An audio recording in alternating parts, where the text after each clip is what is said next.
hanyuma muri imisi hagiye hatambuka ibintu byinshi hatambutse byaba Vestina mwari no misi tutaganiriye umufata reka mubwize kuri David waremwe nakuze twamenyanye kubw'impanuka kubw'umugambi w'iki w'Imana Imana ikurema ntago aho wavukiye sinari nkuzi nateganye ko tuzahura niba duhuye rero reka nkwitondere kuko nuko duhuye ni surprise Imana igize gute inkoreye ako kwibaza hano tutaramenyekana nawe ubwo wasanga mu misi bazavuga ngo bagutanze kuzimu banabivuze ngo nago ngo Peter nago kuri abayeho ngo yabatajyayo yabatajikuzimu ngo ndetse kadakirana ariko pasa ngiye bansobanurira muravuze ngo Vestina na Dorcas batanzwe kuzimu urumva nawe uvuze undi sibyo nawe ubwawe bavuze ngo ugikuzimu kubera iki bitangaza by'Imana abantu babifata bakabitasa reka bundi ubone taje ushenye ukuri kw'Imana kuki mwerekwa ari uko ibibazo byaba kuki umuntu yamenye kuki mwerekwa ari uko hari ibintu bigaragara haryana n'abashaka kumurira hiti no kubaka izina kuriwe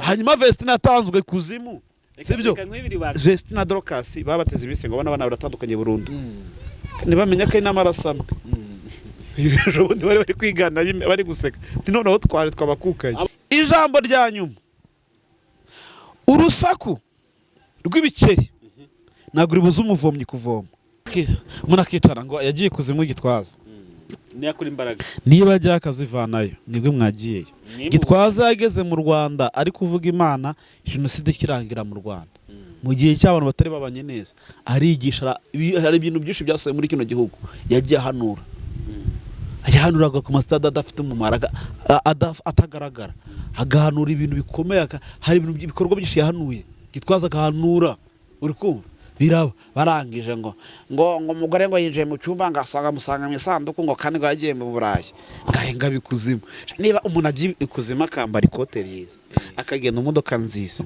nimbabwira gikomeye mutazi another thing you don't know mutazi ariko cyabaye developer n'abasataniste. But it was developed by Satanists. Mwe muragikora abahungu. And men do it, young men. Guterera umukobwa ivi ngo akwambika impeta, umwambika impeta. Kneeling down. Ibiriya muba mukoze ububaye anda y'imbaraga zindi. Niyo mpamvu mubona amagwa atakicuba kubu. When you tugaterera umukobwa ivi na gato. When you kneel down asking a young woman to marry you, you are actually kneeling to a power and principality that you do not know. Bibiri iravuga ngo muzapfukamira Imana yonyine. The Bible says you will kneel down for God only. Iriya ni culture yazanywe n'abakorera Satani. That is a culture that was brought by Satanists. Imara ko yemerwa n'abakristo n'abana b'Imana. Ntuzabikore ngo uterere umukobwa ivi. Yohana yagiye guterera marayika ivi marayika ngo no ngo ndimbata mugenzi wawe ngo ni Imana yonyine ipfukamira. And this is a culture that even believers have embraced. But in the Bible tells us that even John, when he went to kneel down before an angel, the angel said that I am a servant like you. You will only kneel down for God.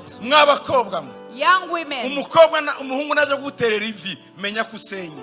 When a man uzahita umubuye ati no winterera ivi si Imana uzabyange. When a young man wants to kneel down before you, refuse and tell them I am not God. Please do not kneel before me. First of all, that's not part of our Rwandan culture. Where did you get it from? Gitwaza kuvuga bira bintu cyambere n'umuntu mukuru yarasomye yarize ayo mavi rero mufite kuba muri kuyatwereka nyamara kereke pare kwaje iyo ngiyo ndani mu mitima yanyu hatarimo.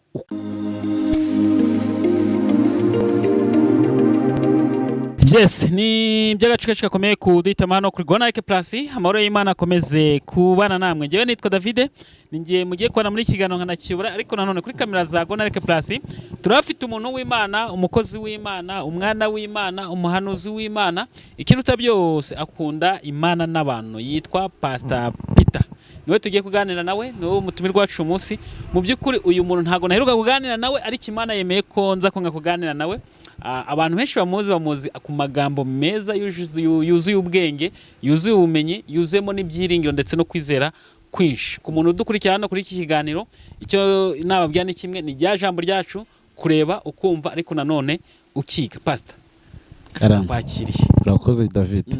iminsi myinshi Iminsi myinshi mfite byinshi byo ndibuze kuganira nawe, nari nkukumbe by'umwihariko ngewe, ariko nanone abantu bagukunda nyakira neza nkumva ndishimye.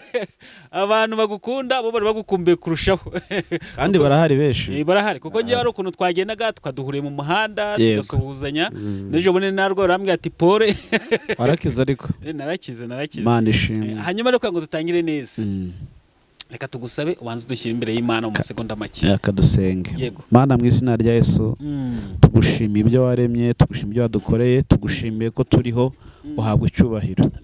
Turakweretse uyu mwanya tugiye kwijyamo kuganira, umwanya wera kandi urimo amagambo y'ubwenge afasha abatwumva n'abatureba, uhabwa icyubahiro cyane.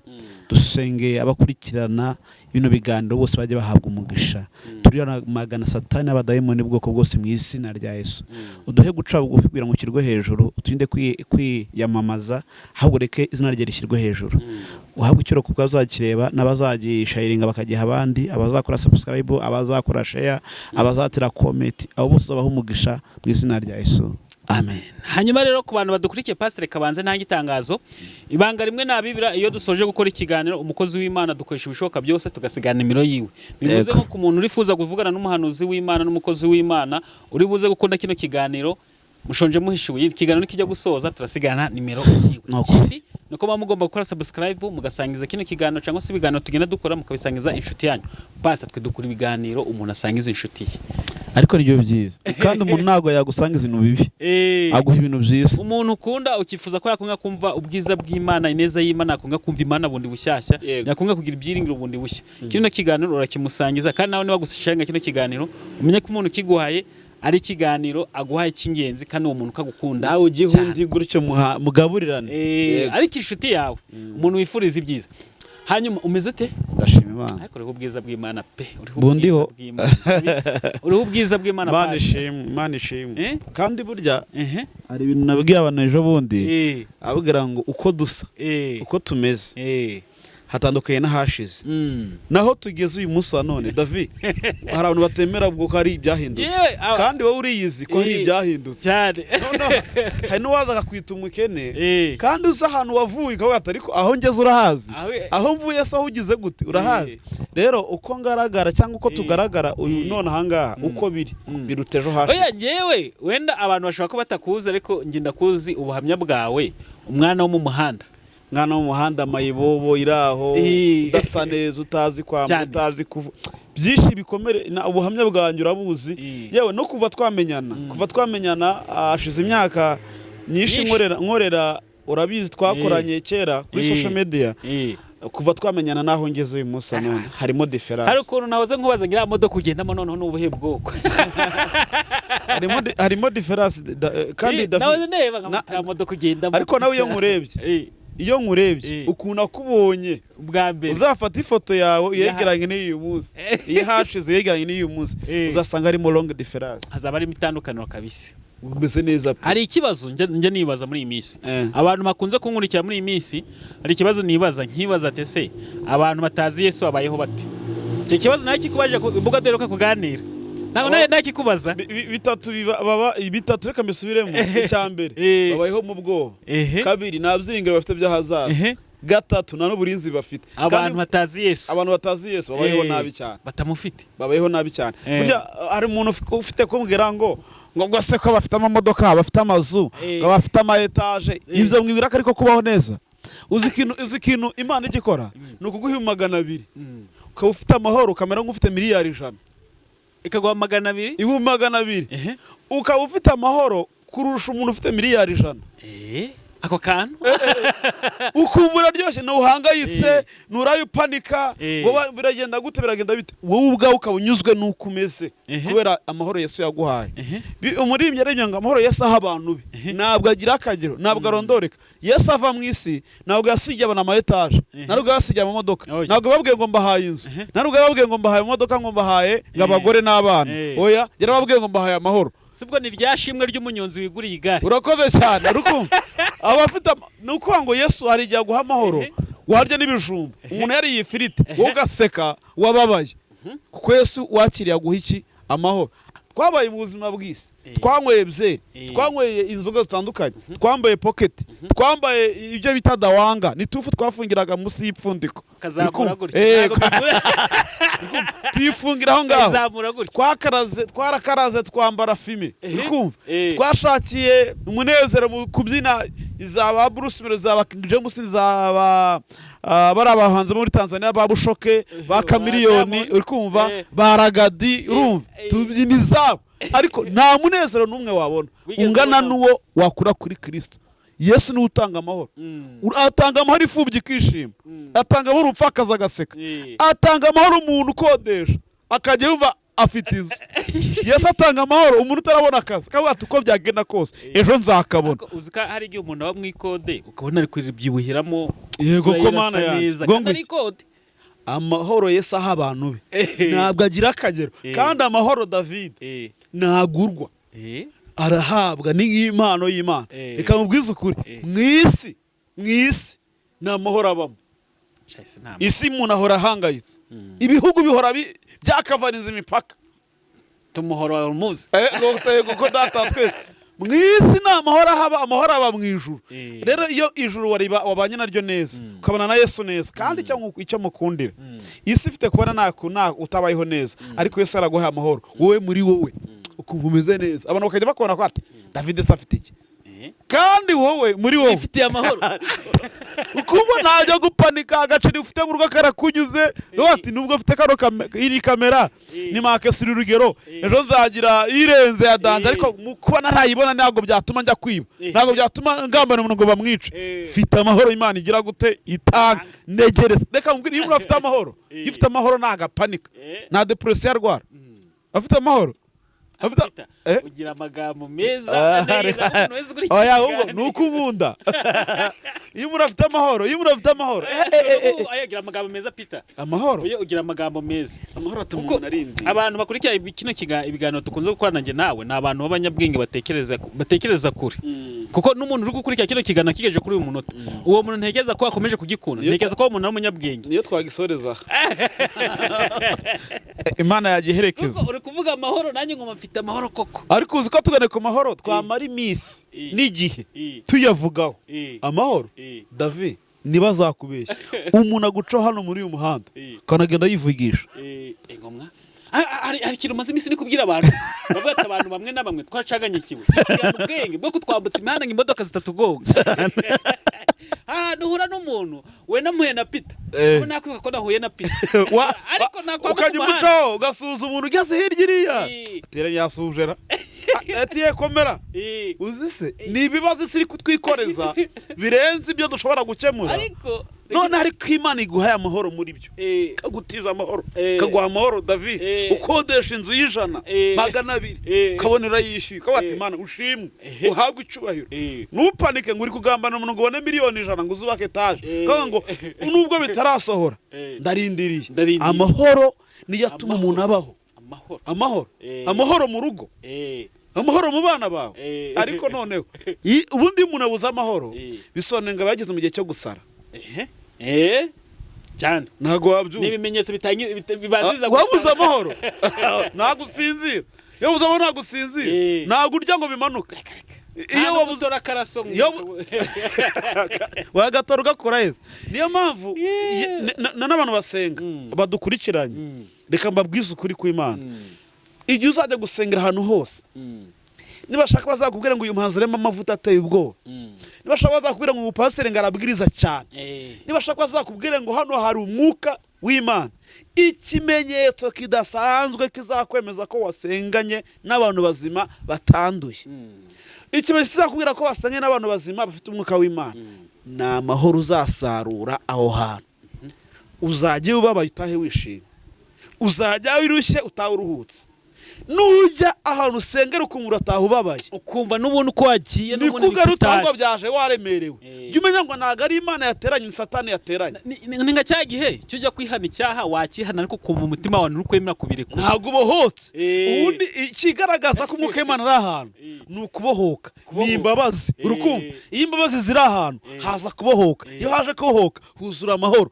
iyo ibyo bintu bihari ari bitatu umuntu arasohoka neza akagaruka uri kumva ariko iyo abibuze ajya no mu bapfumu kandi yarasengaga ibikiza arasengaga mwa katanga ariko nihe nagera nka umuntu agiye mu rusengero arakomeretsa n'urugero ubwira akazarugarukamo ahita agenda nuko ngo Yesu ari kugera mu ajya Damasiko yaho n'abagabo babiri ngo baryendaga bibaza ngo ariko umuntu bishe bakubise bakamubamba ntago bari bamuzi aramucuritse baramuhondagura ngo bajya ndaje ndasoje ngo bamujyanye nk'intama ijyanwa kubagwa ngo bamujyanye nkaho adafite uwamuvuganira bagenda bari babiri bagiye Damasiko hanyuma ngo Yesu araza bajyamo hagati ngagara yumva ikiganiro baganira nawe baramubaza ngo bari kubaza ngo bakajya bumva amahoro ari kubuzura mu mitima bari kugenda banezerwa ngo baraneza batangira guseka bari bafite umubabaro batangira kwishima ngo bageze mu mayira abiri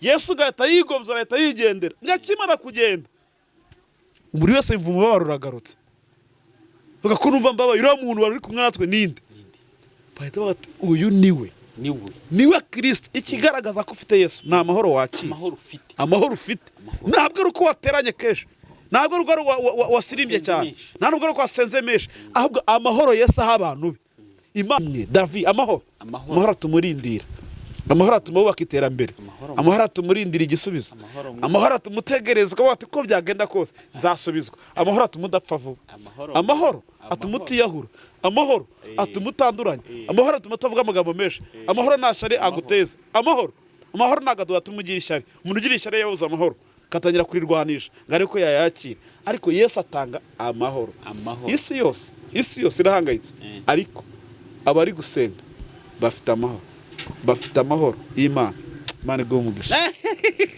twaguma amagambo yawe meza ku bantu badukurikiye muziko muri imisi ni kugendana ijambo rivuga ngo twumve turebe ariko nanone tunagira ute tuniga Peter avuze ijambo amahoro arise busobanura neza ubwo naye mubaje ati nka batazi Yesu abayeho bate ariko mwumva ijambo mwumva ikintu cyose atubwiye n'ikintu kirekire niyo mpamvu mvuga ngo bino biganiro tubisangiza inshuti zacu dushaka kumva Imana bundi bushyashya mwetse tugasenga tukakira amahoro y'Imana oya utagaruka uretse tuzabifata kanya amahoro yicara modoka bashiramo akazi umwuka ukagenda useka nawe kuganirije ukagenda unezerewe ugaseka isi itakwemera ariko hari umuntu wavuze ngo iyo umuntu akiri muri bya bihe bitamworoheye nta mahoro afite abacuranga indirimbo za Theo bose babireba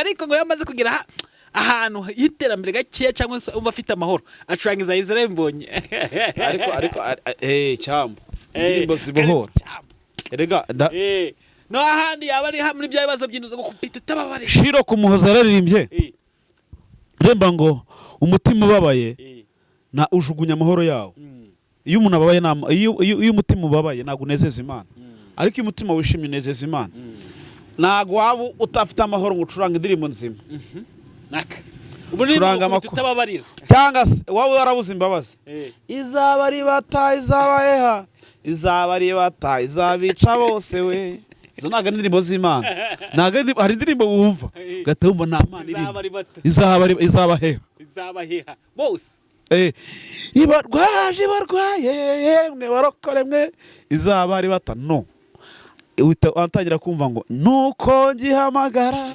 imbabazi ziwe ziritaba naragira icyo mvuga ziramobera ziti ngwino usange mutima nkunda cyane ndakubabariye ariko Mana ishimwe izo ndirimbo rero za Israel Mbonyi zimbwa n'abantu bafite amahoro hawundi hari indirimbo zirimbwa n'abantu nyine ukamwata hari indirimbo z'amaganya gasaba umuntu nyine byakaze byagoranye kagira ngo yashinguye tatu twihute tutangire ikiganiro cyacu neza turi gusuhuzanya tuvuga ngo tushyire n'abantu muri mood kugira ngo tuze kubabwira ibyo dushaka kubabwira hanyuma muri iyi minsi hagiye hatambuka ibintu byinshi hatambutse ibya Vestina mwari no minsi tutaganiriye hatambutse ibya Vestina basohoye indirimbo nziza bititabaza abantu ngo baze bayirebe ntabwo ari byo bintu yaba imigambi y'abantu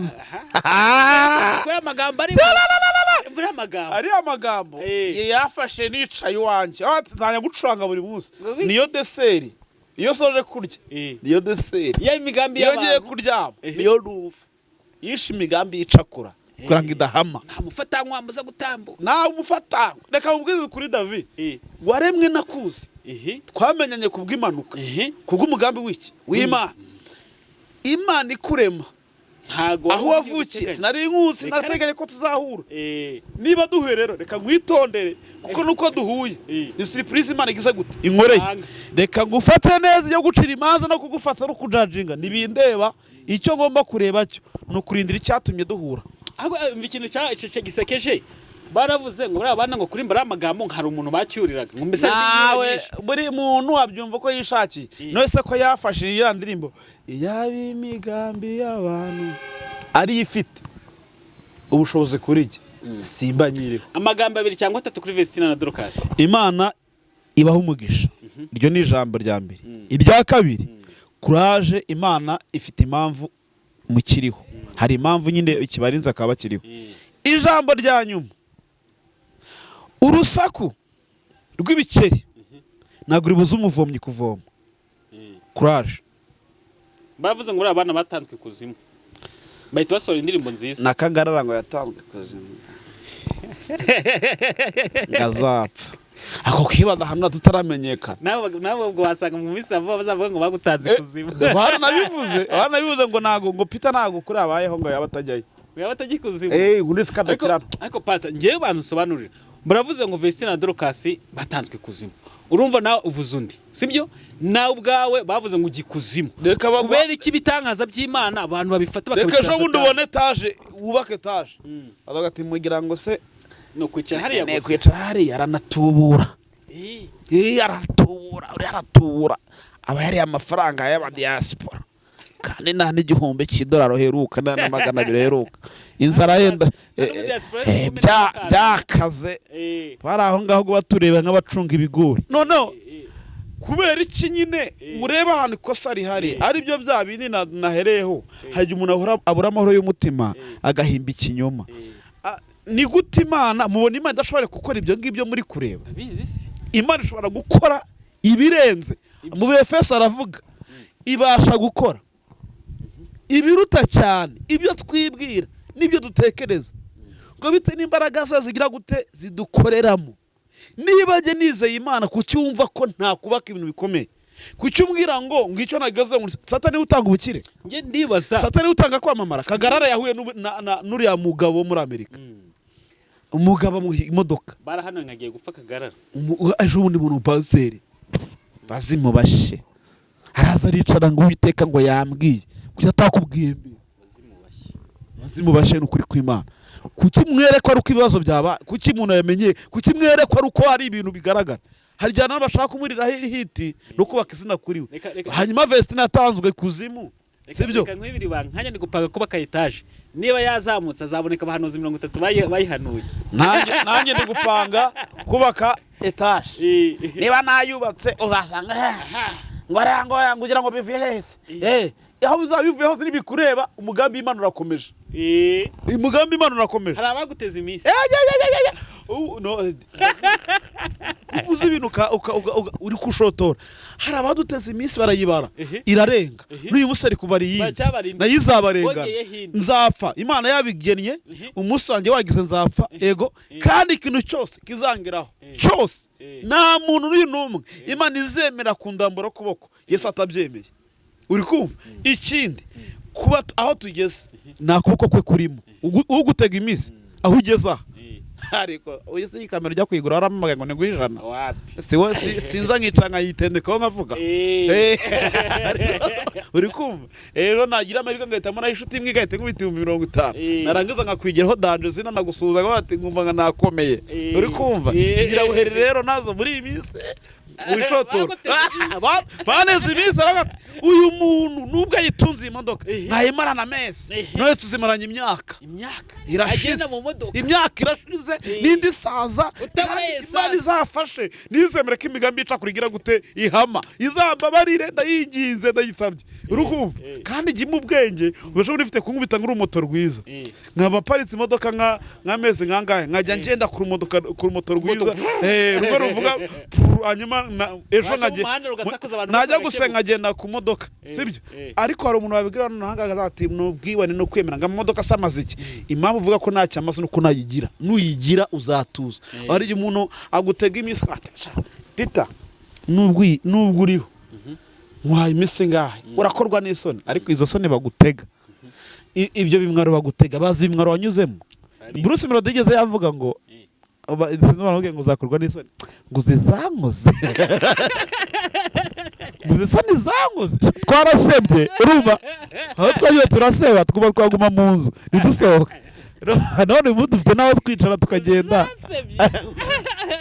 buriya umuntu afite kubera ngo inzara izakwica ariko mwana uzi inzara ya nyiti ngo uzambara bodaboda uzi ko nambaye n'ibirenge rero mwana abantu bateze bari gutega imisi turabasuje pe mukomere mukoze mufashe satani kugira gute gukora akazi ariko nta bihembo bihari Vesti na Dorcas babateze imisi ngo abana baratandukanye burundu ntibamenya ko ari n'amarasamwe ejo bundi bari kwigana bari guseka noneho twabakukanye abantu bajya muri comment bavuga ati ako no bwiyemezi sibo bizibona comment ureka ngubwiye Davis ubona ntago uca imbere ya kamera Davis ntago muri kumureba afite cyanwa kizameze neza ufite gucuranga wabona ugaragaye neza gutyo yambaye neza yambaye agasuti ati ubwibone bwamumaze abantu baba bashaka guhora muri mayinazi nibwo bavuga ati ubwo atayabuze kwiyogoshesha Imana iguhe umugisha Imana ikurimo Imana iba mu bintu byanduye reka nanababwira kino kintu ngiye kuvuga kuba umuntu yatera imbere wabikomejeho ntago isoneka yakuye kuri satani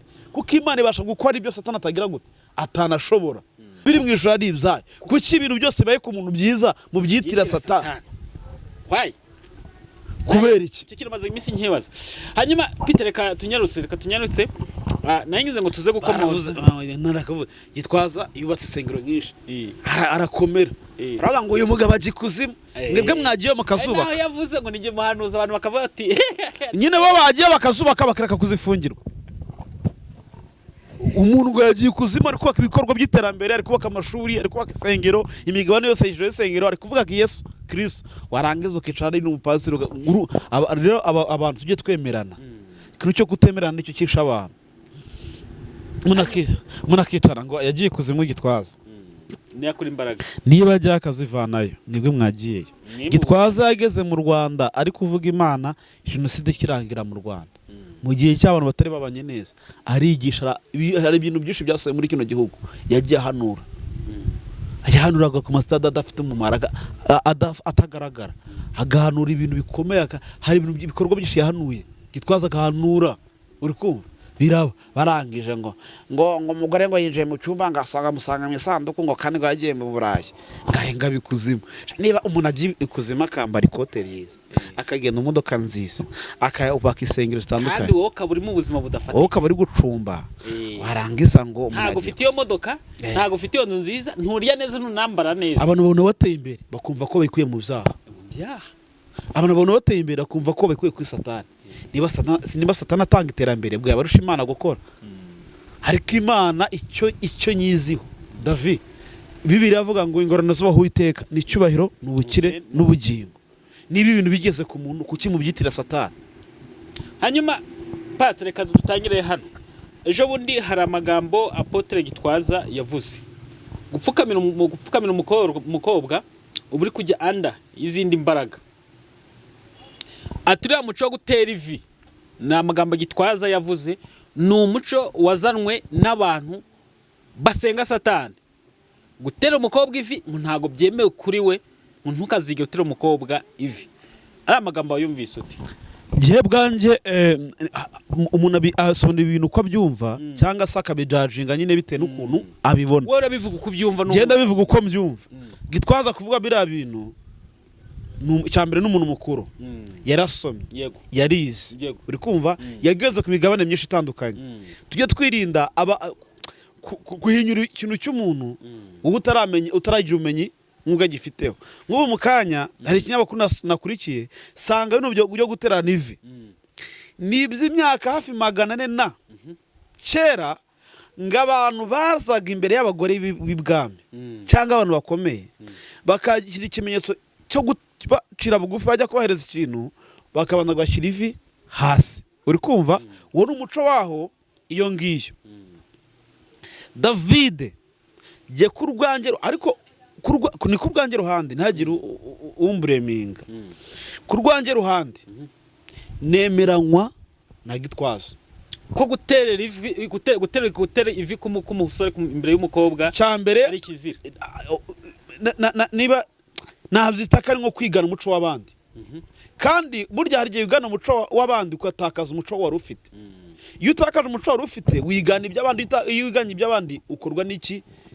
n'ikimwaro cyangwa se ugayisha igihugu n'umuryango wawe nemeranywa nawe 100% iyo meta uhagaze yajyamo wicaye iyo meta yajyamo yego sibyo uryamye iyo meta yajyamo ariko ikimenyetso twakurigeze iwacu babikora nuko abantu bahagararaga bakambara iki impeta ari mu sengero urukumva no ku mirenge cyewe iki kintu yavuze ngo haba hari izindi mbaraga ugiye munsi navuga ko bishoboka 60% gutera ivi bikurura abazimu navuga ko bishoboka ikimenyetso cyo gupfukama ni ikimenyetso bita gucira bugufi uwo muntu kubura imbata ye uri kumva ni ukubura imbata y'uwo muntu udafite ubushobozi bwo gupfundura udushumi two ku nkweto ze gutera ivi si ikimenyetso cy'abakristo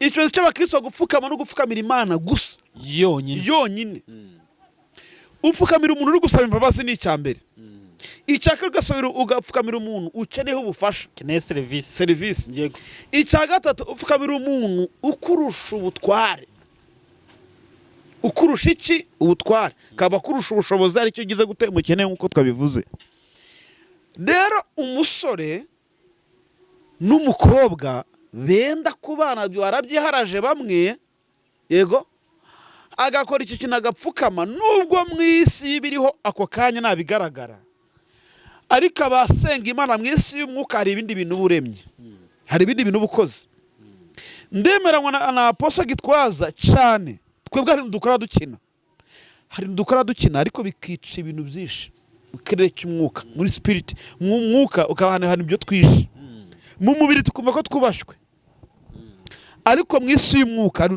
hakaba hari ibintu twangije jewe rero ku bwanjye ukuntu nabyanditse cyangwa nabisobanura ikintu cyo guterana ivi si umuco dukwiye ni umuco twiganye si umuco wacu w'abanyarwanda yego abantu bapfukamaga bagapfukamiye abami n'ibikomangoma bitewe n'abagore runaka ariko se nk'abakristo badukurikiranye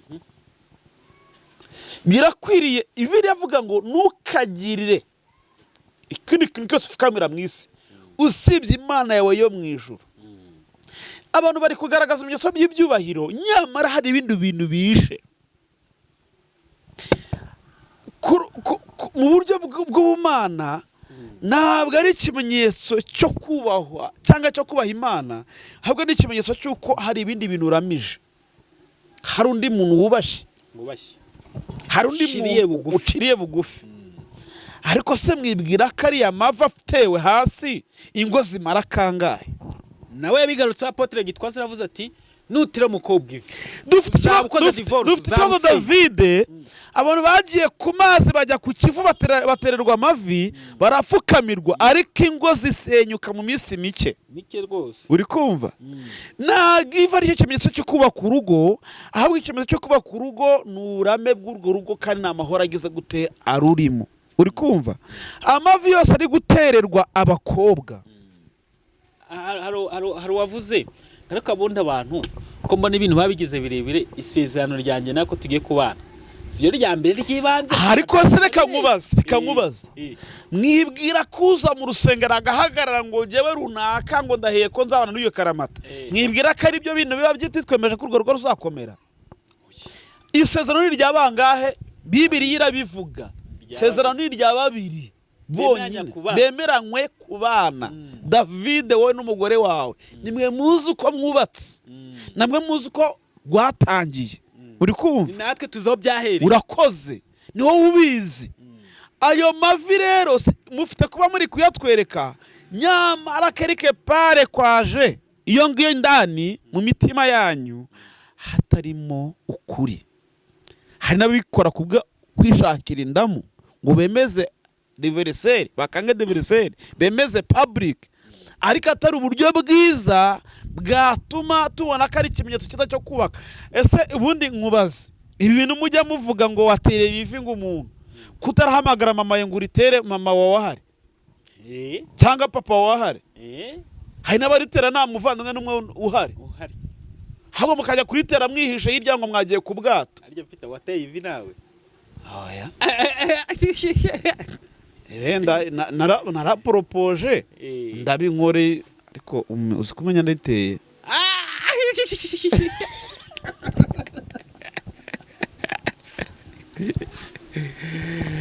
Ariko reka mubwire, ntago mwayabonye.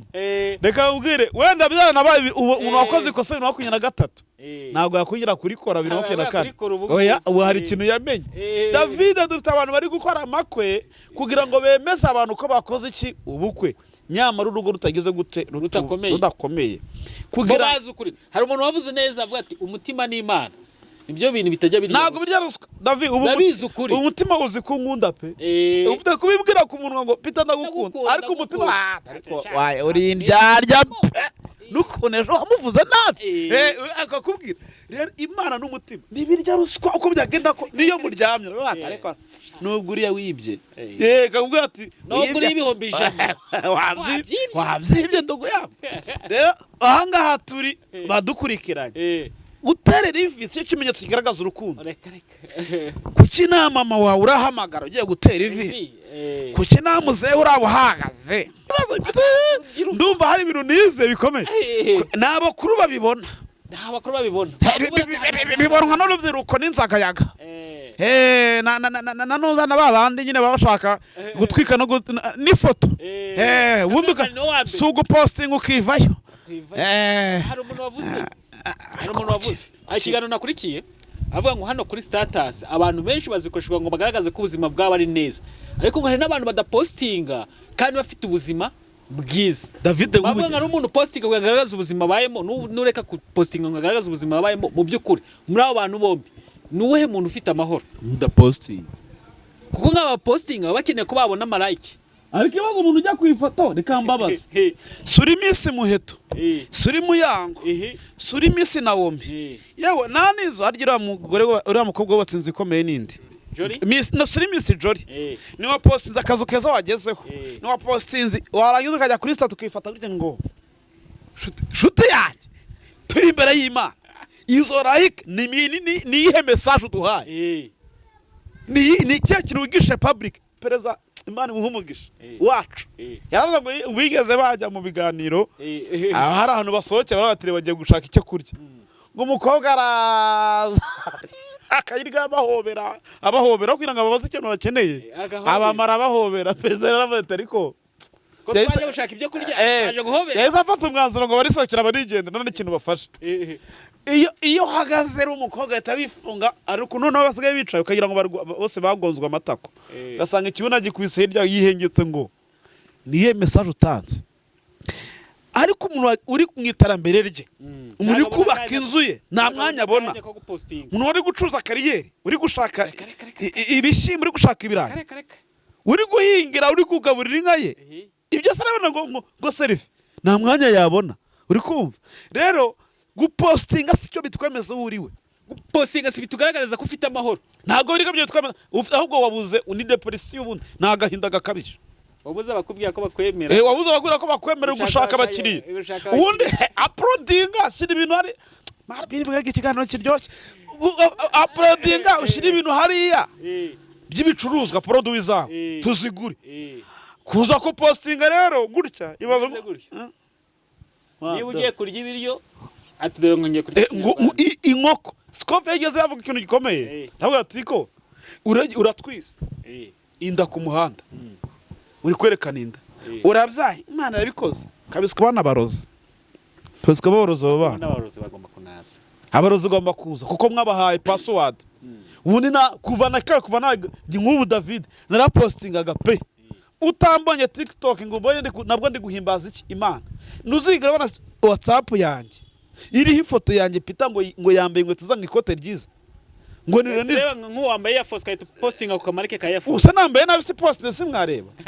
Ariko sizora yikareka nkubaza comment mutanga ngo urajya kwamasa agakanzu wambaye gashya nuguhita ugapostinga yewe n'uburi kurya agakoko twariye ibyo bintu ni muri kwamaza nibiki. Reka tunyarutse abantu bajya gupostinga muri kwamamaza byibura ngo tubahahira mwamama cyakora ikiganiro kinakoze kugishyira kuri stati kugira ngo nange ubutumwa bwiza cyangwa mugura abantu ibyo birumvikana. Ariko kumbwira ngo ndashyira amafoto gutya cyakora niba ndi kwamaza kampani yanjye yo gucuruza imodoka cyangwa gucuruza izindi product nzayishyiraho. Reka twamaze kampani yawe yo gucuruza imodoka. Yego umuntu ukeneye imodoka nziza yego mamagara yego nimero baraza kuyibaha yego mamagara ngushakira imodoka nziza yaba ari full electric yaba ari hybrid yaba ari imodoka isanzwe yaba ari manuel yaba ari automatic mamagara. Ukeneye moto nziza sukuta ukeneye moto idatwara esasi yego ni cyiza mamagara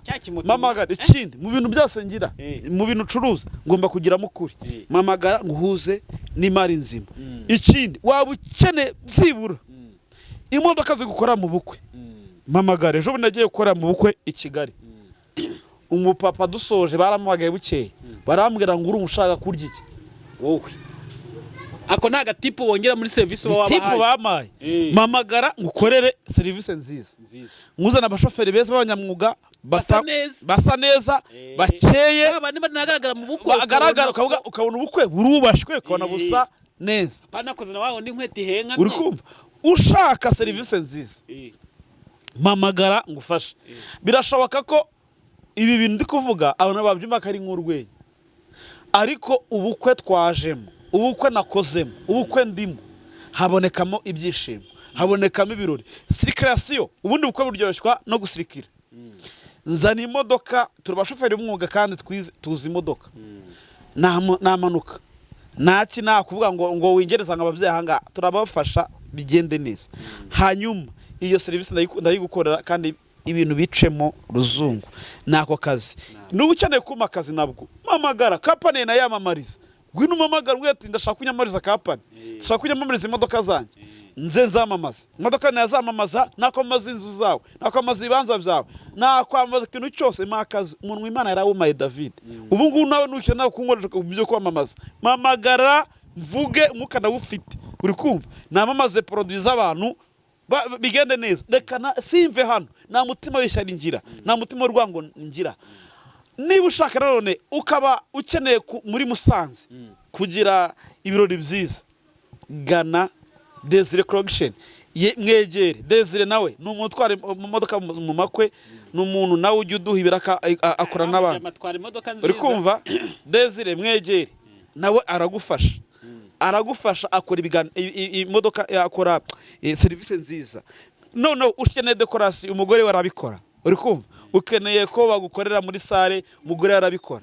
Rero na service rimwe wabura ubukwe bukagenda. Reka dusoze kwa kintu cha Apotre Gitwaza reka tugisoze kandi urakoze ko kantu ubukoze ni keza kuduha umwanya tukamamaza ibyo dukora mane gomwe dushaka wese arege yo mwaronze nanjye mba no tunagaragara imbere yawe tutamanese neza tutameze nabi inshuti nziza nyaje bona nahuye n'ibibazo uza kuntabara ita ya mafaranga ari kuntabara ubwo buriya nuko Satani yandiganije numvaga twajya nk'ahantu ariko Imana irafasha ko ndacyari muzima mba mbona n'ibyanjye nawe akesha ikibanza karwasa yewe numamaga barashaka ikibanza ikibanza karwasa ubu nushaka ikibanza waba ushaka ikibanza mpamagara nawe ngushakira ikibanza cyiza aho kubaka etaje aho kubaka inzu isanzwe mpamagara hari abadiaspora badukurikirana mwubaka amazu abadiaspora bashaka kuza muri Musanze mu mujyi w'ubukerarugendo tubahe n'amamodoka bagenda n'amamodoka niba ushaka kuza mu Rwanda ukaba ukeneye imodoka nziza yo gutemberamo mpamagara uhamagara Peter reka tuze kwa kintu cya Gitwaza dusoreze kwa kintu cya Gitwaza amafuti yabayemo nayahe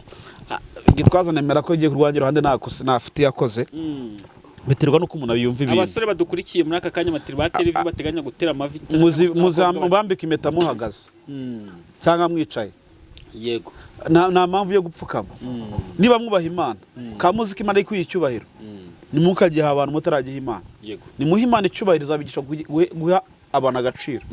Ikindi soza ntabwo gupfukamira umugore byo bigaragaza ko umukunda, yego, ahubwo imbuto umwerera, ibikorwa ukorera umuryango nibyo bigaragaza ko ukunda iki umugore. Icyanyuma birashoboka ko abantu bakora ibintu kugira ngo babone amafoto. Hari ifoto ntabwo ari igaragaza ukuri k'umutima. Aiga abantu nubwo twishuka ari amafoto dupostinga ku status yacu ya WhatsApp, dupostinga hehe na hehe na Facebook na Instagram, ari amafoto ntagaragaza ko umutima wacu gendemera ngo nagitwaje na kwijana ko gutera ivi atari imico, atari umuco w'Abanyarwanda, atari umuco w'Abakristo. Ijana kwijana ntabwo ari umuco w'Abakristo. Yabwiraga Abakristo bikoye ku giti cyawe kuko ushaka gutwika, ariko mumenye neza aratuntu mwihaye gutwika. Iyo umenya gutwika ibintu bizashya nyine gutwika utwika ibizashya ko byagenda kose. Ikindi ngo hahiye aho hari gushya, jya umenya ko ahantu hari umuriro nta kinyabuzima kihatinda. Uri kumva? Jya umenya ko hari ibyo ukora mu isi y'umubiri, hari ibyo uri kwangiza. Ubaha umuntu, mukunde, bikore. Wamwambika impeta kandi basigaye babikora hano hanze. Nabonye nka Nyamba bamutera ivi nako bamwambika impeta, warabibonye? Hanyuma reka tujye ku musozo pastor, nk'umuntu w'umukozi w'Imana, nk'umuhanuzi, tugira ngo tugusane n'ubura nk'amagambo nk'atatu twasigira abantu bya gitwaza byo twabivuyeho, twasigira abantu n'ubundi rikabisomo ry'umunsi cyangwa se bikabafasha mu rugendo rwabo rwa buri munsi kugira ngo bakomeze babeho neza muri iyi si y'umwuka. Yego. Ijambo rya mbere, ntukagire igihe na kimwe wumva ko Imana itagukunda. Igihe cyose ujye umenya ko Imana igukunda, ikuzirikana. Icya kabiri, jya umenya ko kuba uriho hari impamvu itumye uriho. Ijambo rya gatatu, Imana si umuntu, yakumenye batarakumenya, irakuzi kurenza uko umuntu akuzi. Hari n'ibiri mu ibanga ryawe abantu batazi ariko Imana izi. Hanyuma rero wowe unkurikiranye, birashoboka ko ari ibyo watakaje cyangwa wabuze. Jya umenya ngo mu gihe ugihumeka wakosora amakosa wakoze kandi ukubaka ahazaza heza. Ikindi, mu buzima bwawe ujye ubaha mugenzi wawe kandi utinye igihe, wubaha igihe. Igihe ni igisobanuro cya byose. Imana ibahe umugisha. Amen. Hanyuma rero turagushimiye cyane, nk'uko twabisezeranyije abantu, twabasezeranyije ko turi buze gufata nimero ya Pastor Peter. Ku bantu bifuza gusengana n'umuhanuzi w'Imana, ni umuntu Imana iri kugenda ikoresha itangaza muri iyi minsi, ariko nanone umuntu ugira amagambo meza ko umuntu wakwifuza kuganira nawe no kuri serivisi zose twavuze. Ku bantu bakeneye amamodoka, ibibanza byiza, n'abantu bakeneye gukorerwa ubukwe bwiza, wanangisha inama, rega wanamugisha inama, byose biragira ute, byose birakunda kubera Imana. Hanyuma rero nimero yiwe ni 0788 kanyusubiremo 0788 iyo nimero wamuhamagara kuri WhatsApp, wamwandikira, hose yaboneka. Ariko cyane cyane ku bantu bakunda gusenga Imana, pastor manumva ari bo bantu abo nibonyeneye cyane, nibonyeneye ibindi byo Imana irabikora, nibonyeneye pe, nibonyeneye ko dusengana tukagirana ibihe kandi Imana yakora ibikomeye. Yego. Hanyuma rero nk'uko bisanzwe tubigenza, hari abantu benshi baba bafite ibyifuzo bigiye bitandukanye. Mu by'ukuri pastor nari mukumbuye cyane, ariko nanone nkumbi ibintu byinshi kuri we, kuko murabona n'ikiganiro nagiye nkirukanza ngavuga atereka kunshuka ko bafite amagambo. Ndumva nyifite kuvuga aya magambo yawe ntagajya ashaka, kandi iyo umuntu ayumva akomeza kumva ubwonko. Hari ukuntu wumva ijambo ukumva rihereye hasi rigasoreza mu mutwe. Ibyo bintu birakubaho, ukumva sinzi ibintu biturutse mu birenge bikazamuka, ukavuga ati uyu muntu kwagira ngo nijye ari kuvuga. Ariko David, nange soza usigara utekereza kano kantu. Ese koko kunumva babivuga hanze ngo kuri kose siko kuvugwa. Reka sengera abantu mu byifuzo, sibyo? Reka sengera abantu mu byifuzo, uzambariza abantu, ese koko kuri kose siko kuvugwa? Ese kuramutse kuvuzwe kose byagenda gute? Mana, mu izina rya Yesu, uri Imana ikiranuka muri byose. Tugushimiye kuri Imana yabanye natwe, ahabwa icyubahiro. Abadukurikirana harimo abamama, harimo abapapa, harimo abakobwa n'abasore. Mu izina rya Yesu turageze muri mwanya wo gusenga nk'uko bihoraho iteka ryose, kugira ngo abantu bahabwe umugisha. Turasenze kugira ngo urengere abarwayi mu izina rya Yesu. Urwaye indwara akire, urwaye mu nda hakire, urwaye amaguru akire, urwaye umutima akire, urwaye kanseri akire, urwaye umutwe akire, urwaye amaboko akire, urwaye amaso akire mu izina rya Yesu, urwaye imitsi akire. Umuntu wese urwaye akizwe n'ijambo ryawe, uhabwe icubahiro. Ndasengera abadafite akazi ubaha akazi, ndasengera Uwiteka Imana abashomeri bacira inzira, ndasengera Uwiteka Imana y'amahoro abantu bakodesha ubishyurire, ndasengera abafite amadeni ubishyurire mu izina rya Yesu. Ndahagarika dayimoni ya borokaje mu izina rya Yesu, ndirukana imbaraga zose z'ibirwanya bera katika jina la Yesu. Rwanya ibibarwanya, higa ibahiga, bana n'ubwoko bwawe. Ndasengera abakobwa, ndirukana karande, bahe gushaka, bahe gutera imbere. Ndasengera abasore, bahe gushaka, bahe gutera imbere. Senge umuntu wese udukurikiranye yarabuze ibyangombwa, muhe ibyangombwa, byaba ubutaka, byaba iby'urugendo bimuhe, byaba iby'imodoka bimuhe mu izina rya Yesu. Senge buri muntu wese ufite abana ubarengere, utabona urubyaro umuhe urubyaro mu izina rya Yesu. Ndasenze Mwami Imana abadukurikirana bose, badukurikiranye uyu munsi n'abadukurikirana ejo hazaza, uzaha umugisha ugwiriye, ubaremare ubukene mu izina rya Yesu. Bahe kwakira igitangaza, bahe kwakira ishimwe. Urakoze Nyiringabo Imana, icyo twanze ni umwuka w'abarozi, umwuka w'abapfumu, umwuka w'abagambanyi, umwuka w'abanyeshyari mu izina rya Yesu. Dusenge igihugu n'abagituye, dusenge abadiaspora, dusenge imigabane yose, uyihe umugisha wawe. Urakoze Mwami Yesu, duhe gutera imbere, duhe kunyurwa nawe no kubana nawe. Amahoro utanga abe kuri wese dukurikiranye mu izina rya Yesu, amen.